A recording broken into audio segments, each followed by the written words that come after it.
Hey, everybody, it's Donna Cravata, and we are back again with another interview for the Real 50 Over 50. And this week we have Rechelle Conde-Nau, and she is a podcaster, a blogger, and she's created this platform called Unabashed You because you're already good enough. Unabashed You has been heard in over 90 countries, sharing the stories of more than 200 extraordinary everyday people because we all matter. Other roles that she's enjoyed are elementary school teacher, and she really liked the fifth grade, director for children's performing arts programs, and the author of Standing Tall, a collection of hope, sharing the gifts of loss after the death of her infant son. Rechelle is a servant leader, and any role or opportunity that she is involved in, she encourages, I'm sorry, she aspires to inspire. And Yes. she's available to facilitate workshops, host panel discussions, speak at women's events, and support creative, inspiring endeavors and more. Just ask if you need something. So, welcome. We Yes. are going to have a great conversation, and hopefully, we'll have a few people join us too.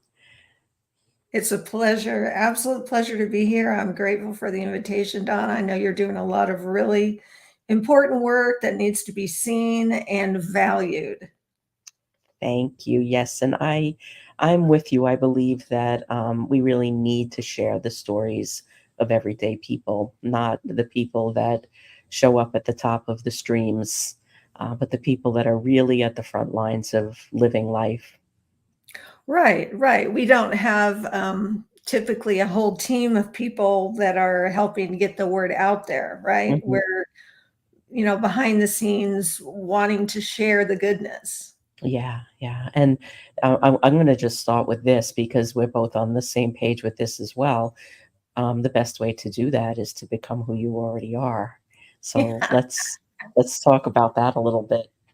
It's interesting. I heard a speaker say in a talk, "Become who you already are," and I was so struck by that phrase because we are already something, but are we really living into the fullness or expanse of that? And I think a lot of times the answer is no. We because of people pleasing, because of comparison, because of so many reasons, so many fears, so many things that stop us. We just kind of turn down who we are to fit sort of the situation and the people that we're around. We just turn it down.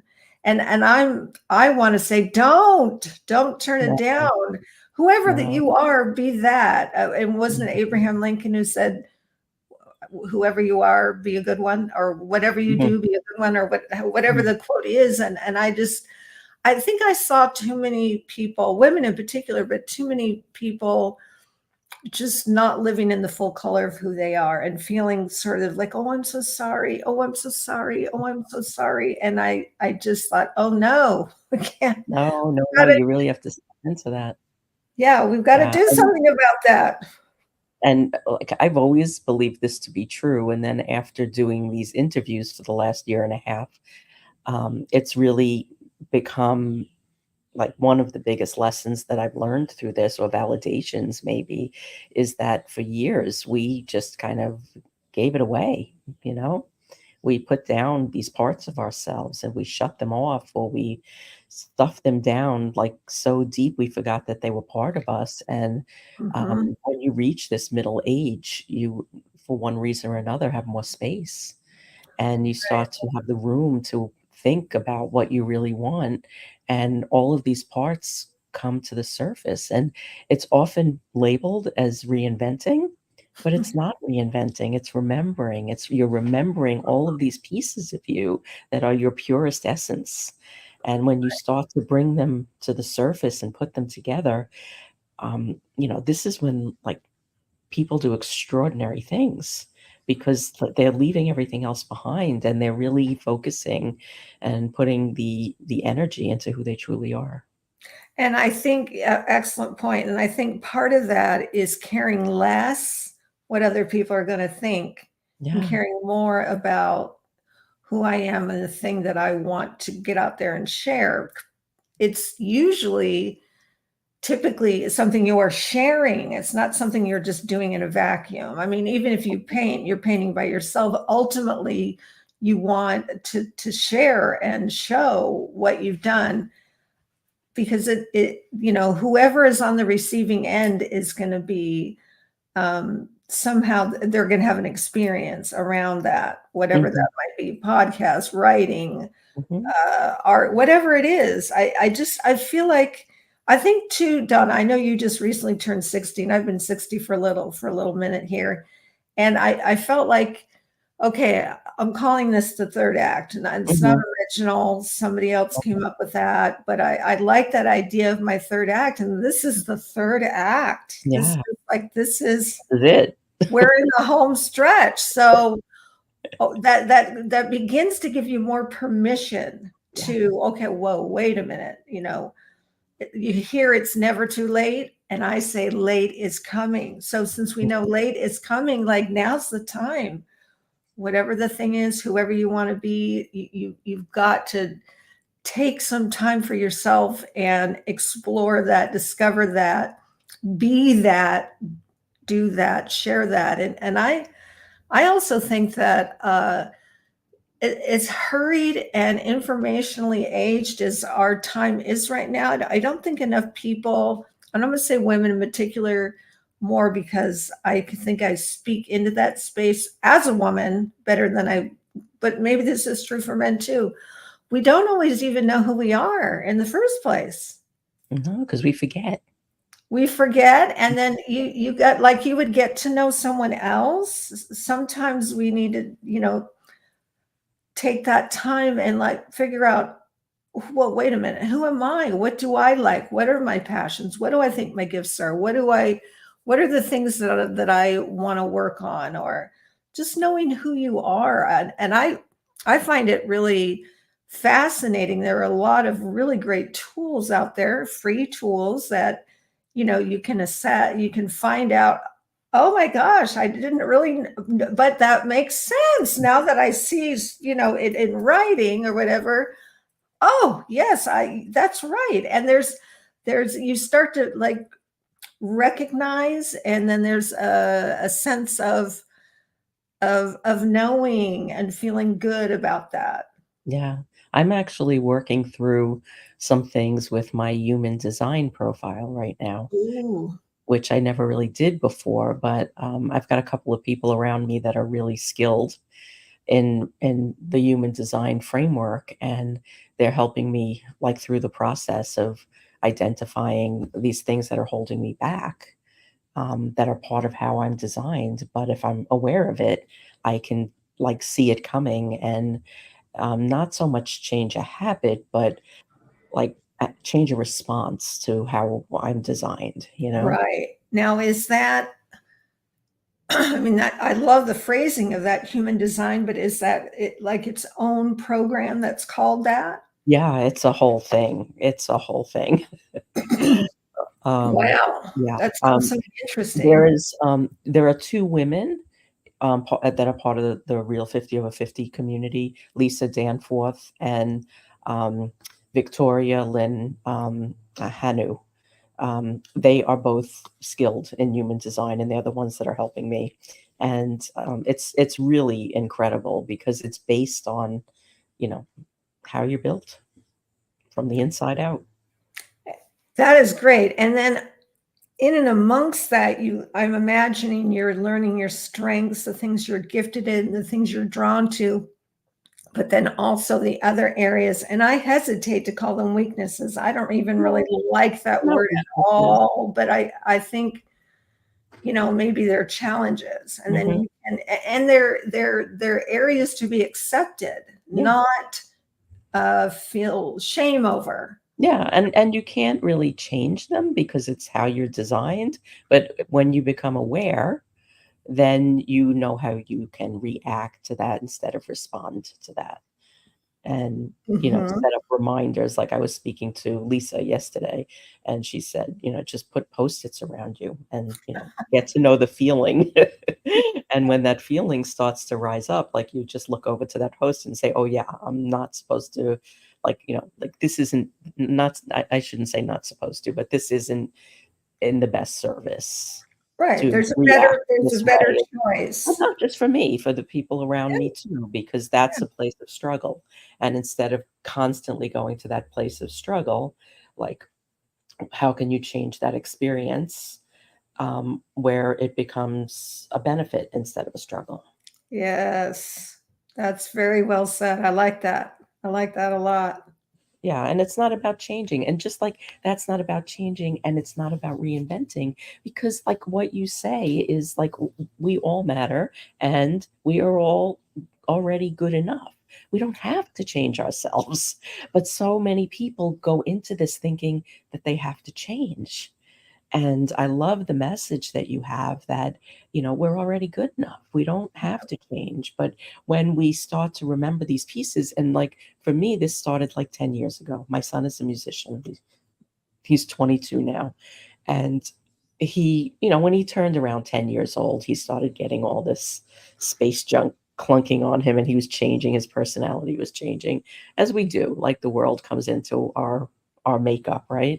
And he just lost this pureness that was about him, and until he started to play music. And when he was on Mhm. stage, I saw that same look in his eye when he was a baby, and he had that same openness and that same fearlessness. And I was like, oh my goodness, he's like remembering. Like I could see it, and like I'm sure nobody else saw it, but I was his mother, Right. knew every bit of him. And then I started to kind of apply that to myself, and I was like, what am I missing? Right. Well, it's that feeling of being authentic. Yeah. And you know within yourself whether you are being authentic or not. Sometimes it's so buried, you have to kind Well, of yes. excavate it and reestablish that relationship with that part of yourself, and it doesn't happen overnight. And I think that's what the 40s and the 50s are about. Yes. And that's why I like to say that I like to focus on the ing of things. Mhm. You're growing, you're learning, you're processing. It's ongoing and you never really arrive. At least I don't want to arrive and until the last breath. Then Mhm. then I've arrived. But until then, I have that desire to keep. Not that I'm not already good enough, because I am. It's that there's more to It's more. experience, there's more to discover, there's more to explore, and I think that's some of the best part of life Yeah, is not knowing what's around the corner yeah. and being able to be open to experience it. And I find a lot of in conversations, not so much with guests, but maybe outside of the podcast. I've had a couple of people say to me recently, like if I ask them, "Hey, would you want to come on and be a guest?" "Oh, I'm not that interesting." It's like, I know. whoa, wait a minute. Two people within a 24-hour period said that, and th- first of all, that's not the point. Second of all, yes, you are. Yes, you are. Yes, you are. You just want to shake them up, right? Yes, I mean, I contend that everybody's interesting, and the fact that that was a go-to response, Hmm. it kind of made me sad. Like, gosh, how, yes, you are. If we had a conversation, we would find out all kinds of interesting things. Anyway, it's moments like that that spur me on to continue to get out, this message of be you, be a Yeah, good one, yeah, be you. yeah, yeah, yeah. And I mean, when you do that, everything really changes, because like that whole, construct of competition just goes away, Right. because we're all Absolutely. just doing our own thing, and sometimes we align and sometimes we don't, and stick with the people you align with. Right.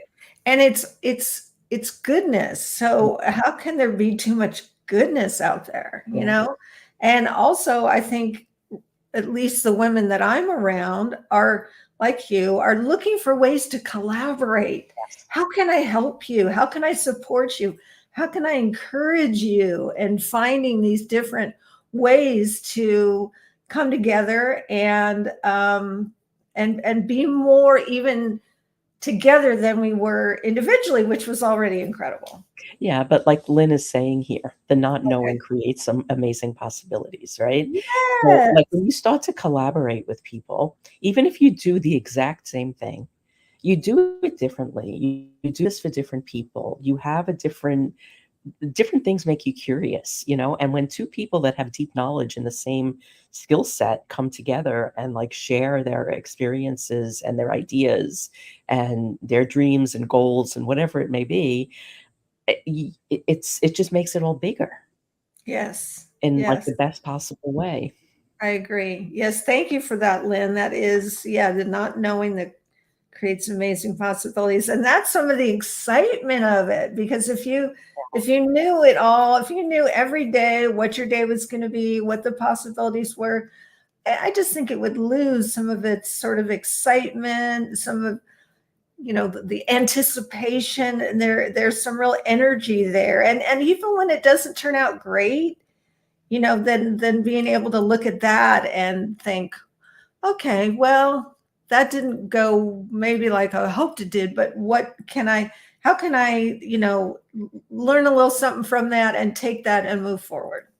Exactly, exactly. I mean, I come and sit at my desk every morning, and the first thought that I have when I sit here is, I wonder how today's going to end.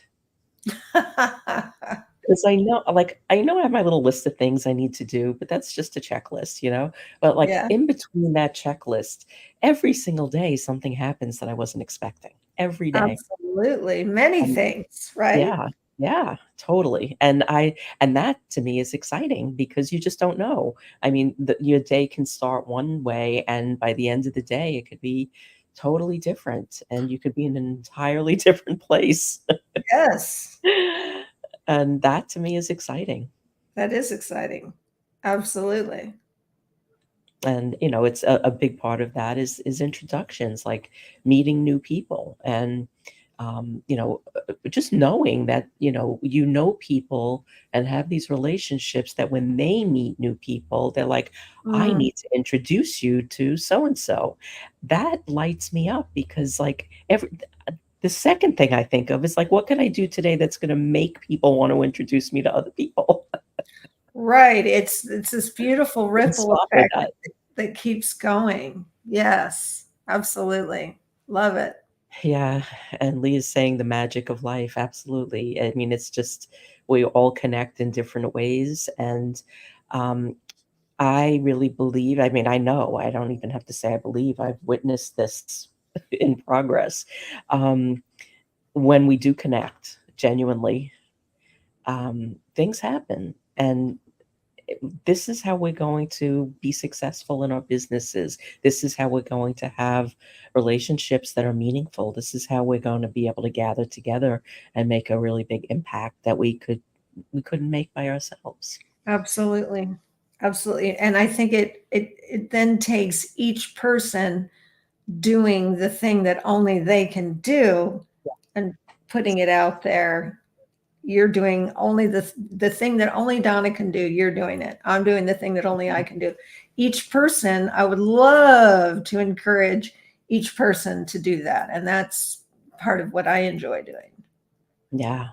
So let me throw out a challenge here to people that are Sure. listening. And if you're listening on the replay, you put this in the comments and tag us so we can come back and keep this going. But if you're listening right now, post in the comments, what's that one thing that you do that nobody else could do? And let's talk about that. And it's a question that it starts really, it's a general question, but it can be very thought provoking. Why are you Mhm. here? Yeah. Why are you here? I mean, we can say, well, I'm a mom, I'm a this, I'm a that. And then you can take it farther out. And then not, so maybe you play with that and you get a sense of that. but you can't sit there. It's like, then the next question is, what are you doing about it? What are you doing about it? You don't have to. The sadness isn't you if you don't do it.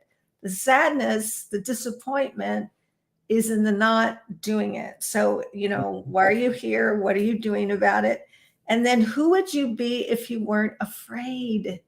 Who Yeah. would you Oh, what be an if you excellent weren't afraid? It stops you in your tracks because you think, oh gosh, I mean, all the things that we have now that, we're plagued with self doubt and insecurity and anxiety and comparison and people pleasing. And I mean, the list is so very long. And I feel like it's on the same continuum with confidence. So if you can kind of look at your fears, identify them, because I think that's helpful in minimizing them. If you can minimize that, then confidence has a place to go. Mm, It can rise if you can get the fear down. And there's so many wonderful tools and ways to do that. Part of my message is that the late is coming. I mean, having mhm. hit 60 and realizing, oh my gosh, this is the third act. So, Yeah. like we talked about, if there's anything I want to do, now's It's the now. time. Now's the time Yeah. because, you read about people who work with end of life patients, their clients, and they say, it's never about work, it's never Mhm. about acquisition, it's about relationships, it's about wanting to have done the things, whatever those things were, that bring meaning to yourself and meaning to others. Yeah. So we have a couple of takers on the challenge here. Great. So Lynn said her one thing is that she asks unexpected questions about who you want to impact. So that's really knowing your who. Ah, And asking unexpected questions about who you want to impact. Okay. I'd be curious to know, as for her, if that's across the board or if she's thinking of particular scenarios. What are your thoughts, Donna? well, let's ask Lynn. Lynn, pop in the comments. And while we're waiting for her to respond, Lee also chimed in, and she inspires others to get the soul and story into their marketing. And then she says, "This ain't no dress rehearsal." That's right. And I, um, I appreciate the soul in the story because I think oftentimes as a consumer, we feel being on the passive end of marketing when you've got a story and when it feels authentic and yeah, when you're just trying to sell me something. yeah, And it's yeah, such a turnoff. If you're just trying to sell me something, you don't have soul and story, I'm out. yeah. It's But so if true. you'd done it a different way, maybe I would have been interested. Yeah, yeah. You have to feel it, and you have to really, and I mean, just even to go back, I think it's very tied to what Lynn said as well. You have to really understand who your who is to be able Mhm. to effectively create a story and infuse it with your soul so it speaks to the Right. person that you want to connect with. So it's very intertwined and and critically important, because if you think you're speaking to everyone, you're speaking to no one or yourself, which is even Really? Do worse. you think that's true? Do you think that's Oh, I true? If know you that's true. Yeah. You Okay, can't speak to interesting. everybody because, like, what you just said is that, like, if they're just trying to sell you something, you don't feel it and you walking away. But if they understood what, and I don't wanna just focus on pain points because I think it's really important to understand, more than one emotion about the people or group of people that you wanna connect. So it's not just about a pain point, but it's like, what do they desire? What do they want? What gets them excited? What do they love? What lights them up? And you can craft your story in a way that speaks to that in them. And then there is like this undercurrent and that undercurrent is the thing that you feel. So it's not so much that like, oh God, what are they selling me now? Because the hands automatically go up, right? But Yes. and then it becomes okay. Now prove to me. So now Right. to prove, and that turns into a bullet point list, and that doesn't work either. But when you can feel that, then you're drawn in, and you want to. Right. And it's really, it's here. Lee has some more to add here. 83% of buyers purchase on shared values and on authentic brand image. It's very true. Wow. Yes, we want our marketing to feel like a story. I agree with that. Because Yeah. I love story. I mean, I'm completely pulled into Yeah. story.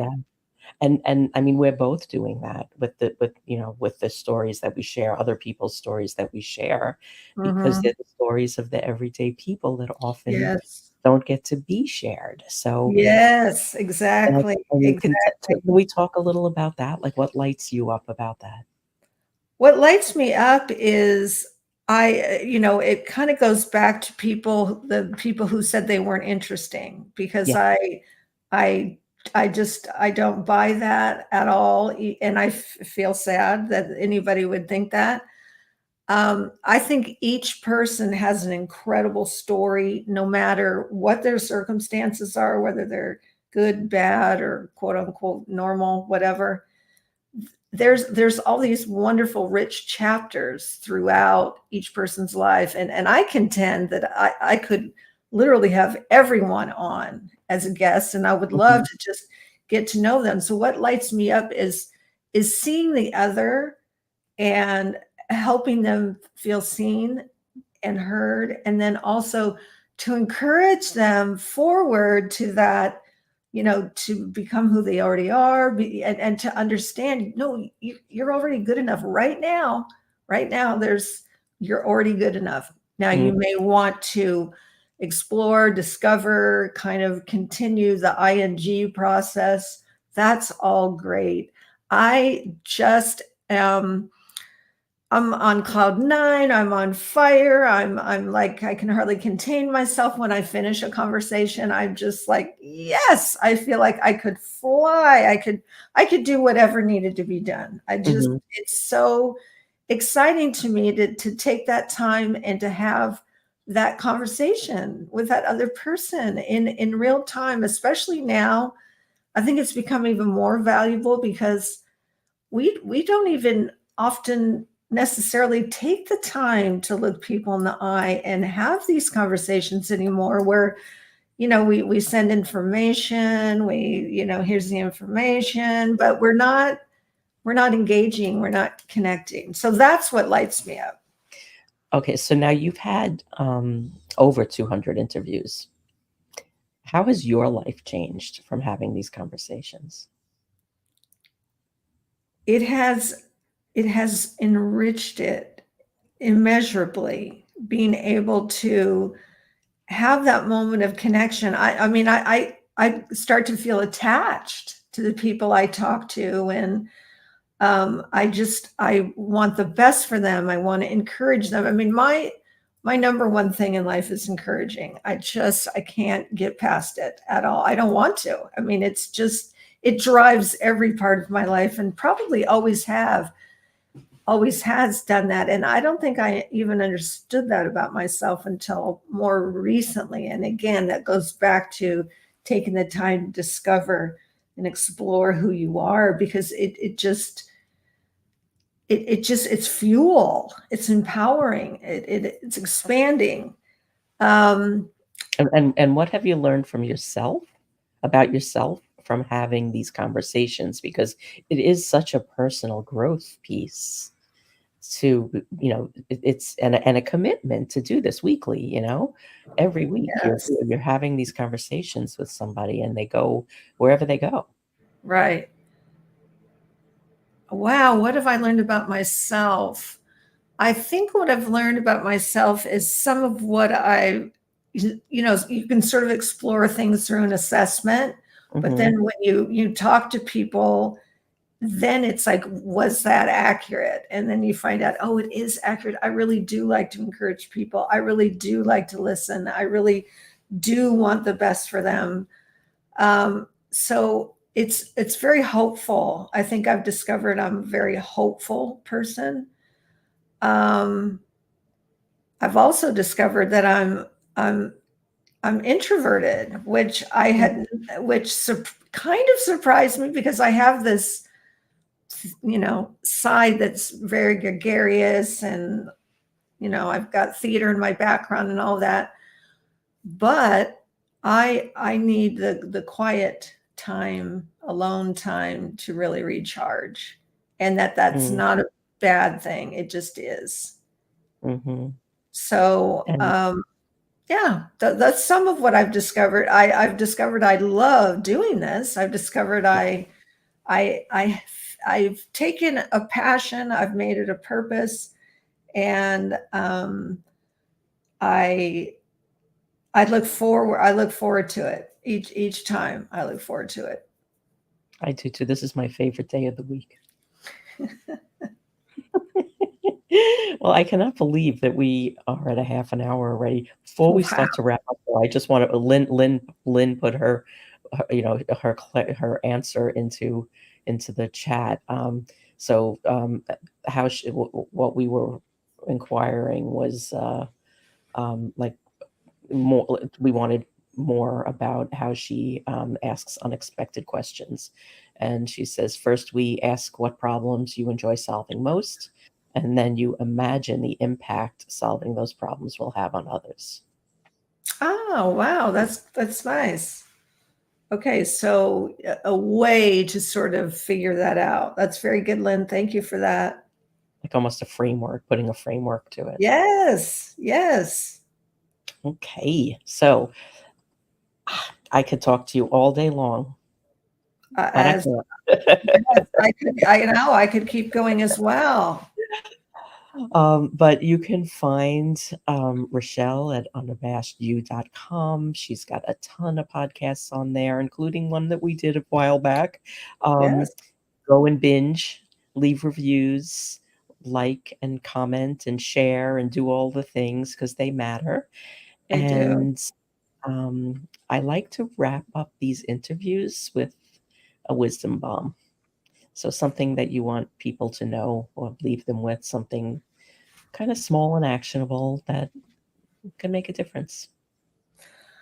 I would say one of my favorite quotes, and I wish I had written it myself, but it doesn't matter. I didn't, and I still love it as if I did.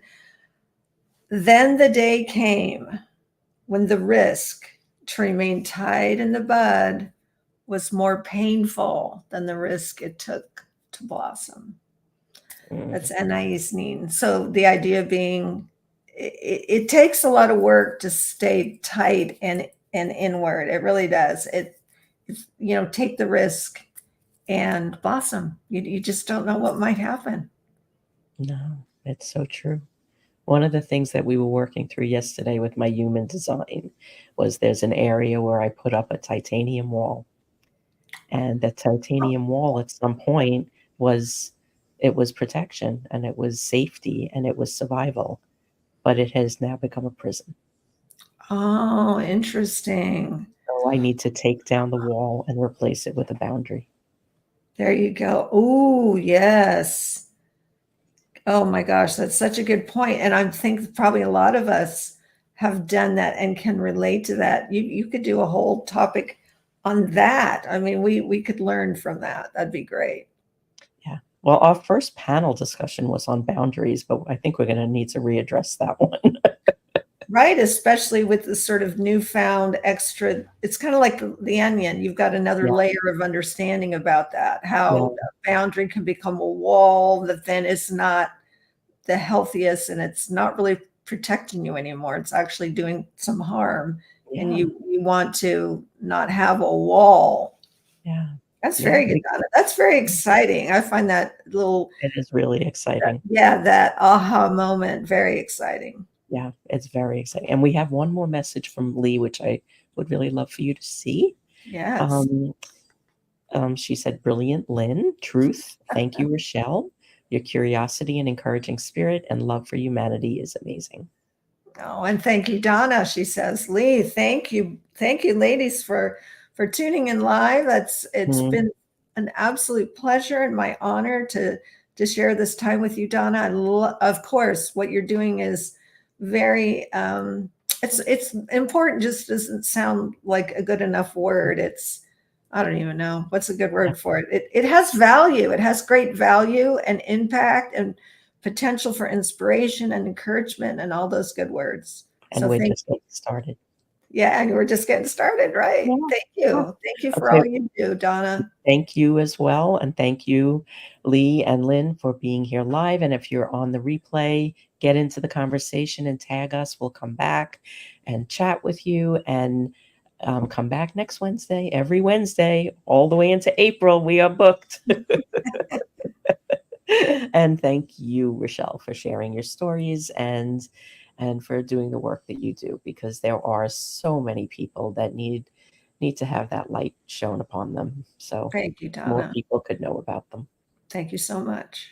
Okay. Have a great Wednesday, everybody. We'll be back.